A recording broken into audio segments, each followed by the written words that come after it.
Dernière ligne droite avant mon départ demain matin pour le trek. Là, je vous parle de ma chambre d'hôtel à Katmandou, au Népal. Et j'ai étalé toutes mes affaires sur les deux lits. J'ai investi les deux lits de la chambre. Et donc, j'ai étalé toutes mes affaires que je trimballe depuis 3 mois. Et l'objectif est donc de pouvoir faire un tri et de faire 3 sacs. Le premier sac, ça va être mon sac de journée. Je vais devoir mettre dedans toutes les affaires que j'aurai besoin pour une journée de marche. Je sais pas, je vais avoir besoin de ma grosse doudoune de montagne, mes gants de neige, l'eau pour la journée, le repas, bon, etc. J'aurai un deuxième sac qui sera le sac du porteur. Dedans, il va y avoir mon sac de couchage qui pèse 1,750 kg que j'ai acheté cet après-midi. Un sac de couchage moins 30 degrés, voilà. Il va y avoir aussi les vêtements.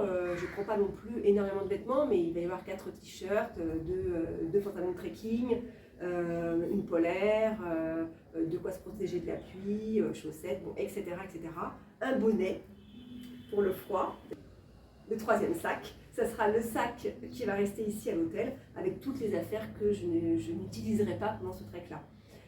Il va m'attendre tranquillement pendant 15 jours et quand je serai de retour, je pourrai récupérer toutes mes affaires. Sur l'autre lit, donc ici, c'est plutôt côté fringues.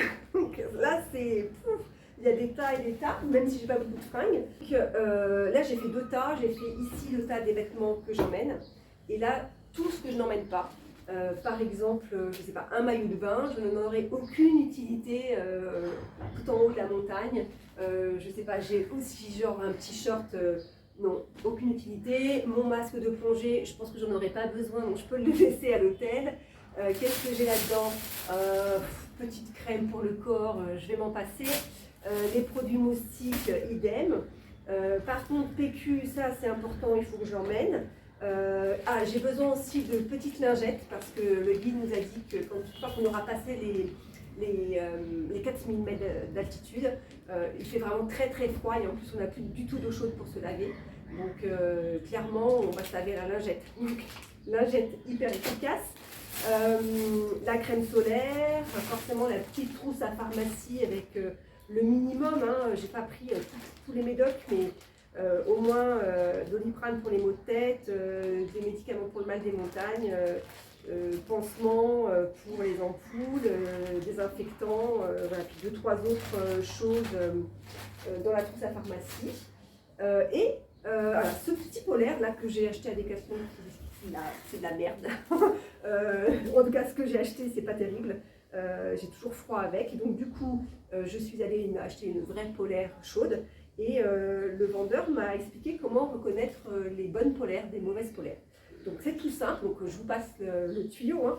C'est tout simple, en fait, vous mettez la fibre devant votre bouche et vous mettez votre main de l'autre côté, vous soufflez. Et en fait, si vous sentez toute la chaleur de votre souffle, clairement, c'est que ce n'est pas une polaire qui vous protégera du froid. Donc celle-ci, hop, je n'emmène pas. Et j'ai mon autre polaire, celle-ci, que j'ai achetée, qui est normalement très très chaude. Donc je vous dirai ça après. Voilà, donc une fois que tout ça est prêt, une bonne nuit de sommeil. Et demain matin, c'est parti. Dans quel état je suis? Très bonne question. Je sais partager.